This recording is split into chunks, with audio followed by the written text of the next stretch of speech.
Hi there. It's April the 19th, and we're continuing our progress through the good news of Luke, and we're in Luke chapter 19, reading from verses 28 to the end of the chapter, verse 48.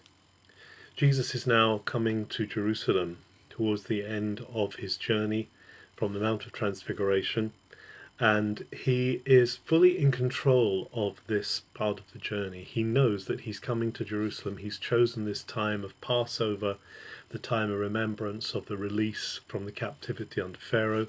He's going to use this time to inaugurate the release from the power of death.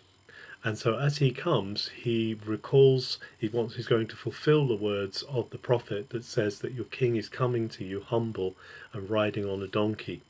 So he sends his disciples to get hold of a donkey so that he can ride into the city. Donkeys were not seen as very, very lowly beasts. They were just the ordinary workaday beasts. They weren't the proud horses. They were workaday beasts. They were practical animals.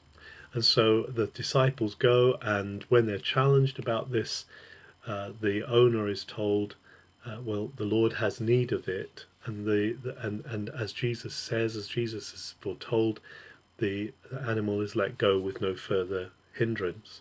And so Jesus rides from the Mount of Olives, which is overlooking Jerusalem, and he rides down. As he rides down, his disciples begin to gather. They, of course, think this is the moment when Jesus is going to establish the kingdom, establish Israel, deliver the people from the Roman occupation. And so they begin to shout to him, Hosanna.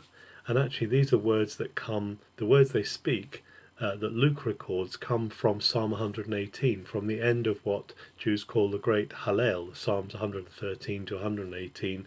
And these last words are the greeting for the Messiah. Blessed is he who comes in the name of the Lord. Baruch haba b'shem Adonai. And they're calling this out, and the scribes and the Pharisees and the religious police, as it were, are incensed that people should be allowed to shout this to Jesus. And they say, make your people be quiet. And Jesus says, but if they're quiet, the stones will shout out. I can't stop them. They're only speaking out the truth. As Jesus sees the city and as he approaches the place, and of course in those times he would have seen the magnificent temple rising up from the city itself, Jesus begins to weep over the city, for he sees coming something terrible. He sees not the establishment of political Israel over the Romans, but he actually sees the opposite. He sees the Romans coming to a point where they overthrow Jerusalem, and where they build up ramps and siege ramps, and where they will destroy the city. They will destroy the temple, leaving no stone on another stone. This will happen, of course, in 70 AD. And Jesus enters the city, and he goes to the temple, and that temple, the one that's going to be thrown down and destroyed, he finds terrible things going on. He finds money changers there who are changing money for the the obligatory temple coinage.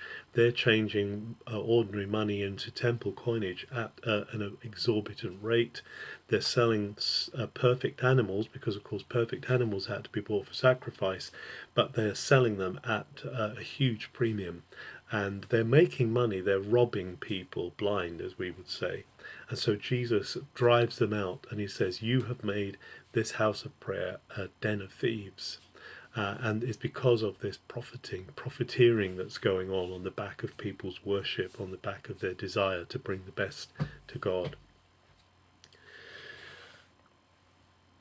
And he continues to teach every day in the temple, and now the priests, because Jesus has obviously upset the business organization of the temple, and the priests want to see him seen off. They want to destroy him.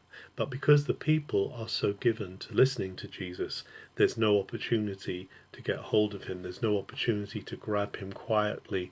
They're going to make a great scene if they do.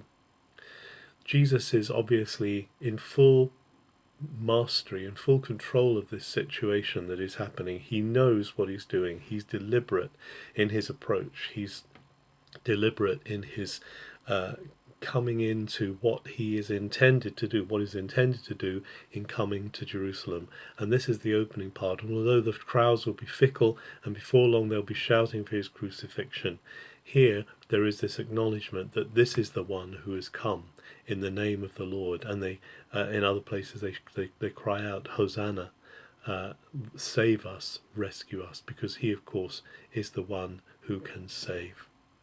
Have a very good April the 19th.